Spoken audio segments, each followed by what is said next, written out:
Well, Jeremy Hansen here from Fox Valley Technical College for Life on the Farm. And joining me today is Dr. Stu Rimpf. Stu, thanks so much for talking with me today. And Stu, we're at the Outagamie County Forage Council annual meeting, and you just gave a wonderful presentation on last year's corn silage. And first of all, what do you do?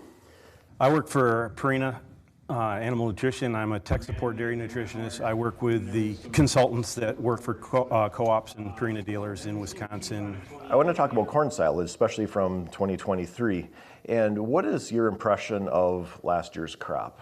So last year's crop, everybody was worried about the drought and how bad that was going to affect things, and was it going to crush yields or change the composition or whatever. Fortunately, we got a lot of rain just in the right amount of time, and the crop pulled off halfway normal. Yield was down a little bit. And if you looked at the averages, the crude protein is almost the same as last year. The NDF's almost the same as last year. Starch is a little bit lower.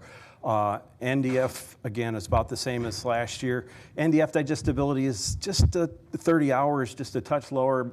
So it doesn't look all that much different, but when we really go out to the farm, we're seeing a tremendous amount of variability. So the average is there, but you can't judge your performance based on the average. You've got to look at what you're dealing in. And we've got everything from low starch to high starch. We've got normal digestibility NDF, high digestibility starch, things like that. And what we're finding is that some herds we're having no problem. We rolled into new crop corn silage just fine. We rolled into new crop corn silage and took about a 10-pound hit on milk, but we got maybe a 5-point jump on butterfat. So you really got to look at what your crop is. Right. So on the herds that saw that milk production drop and the higher butterfat, what have you tried to get that milk production back? So the first thing we tried, our knee-jerk reaction anytime we go into a new crop is corn silage, is we throw more starch at it, because the digestibility of that starch in new crop is not as high as what it is in the stuff that's been in the silo for a year. So we did that, and we really didn't see much of a response. A few places responded, but not what we thought we should see for the amount of starch we went in.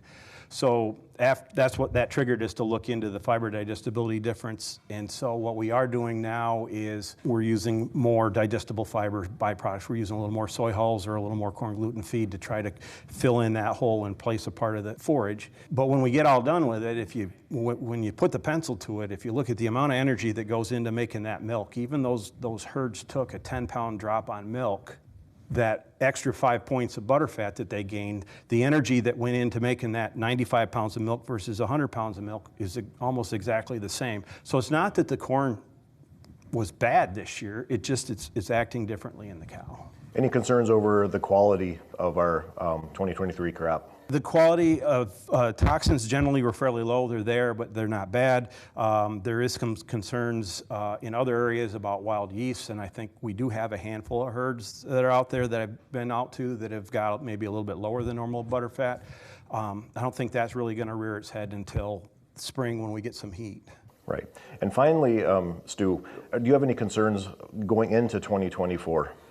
2024 is going to be a challenge. We're going to overfeed corn silage to make up for our lack of haylage from the drought, and so we're going to come in probably tighter on supply than normal. We're going to want to replenish that as best we can. At the meeting here, there was a lot of discussion already on a lot's going to hinge on what our soil moisture is going to be in the spring, because I've got cover crops out there. I would want to take it maybe first cutting and put that into the silo and then plant corn so we would have that much more forage. But if that's going to draw soil water moisture down, then too low, and then compromise my corn crop, then I'm probably going to want to terminate that early and go with corn instead. Stu, thank you so much for your insight. Thanks so much for your time today and taking a few minutes to talk to me. Really appreciate it. Thank you. You're welcome. So for Life on the Farm, I'm Jeremy Hansen.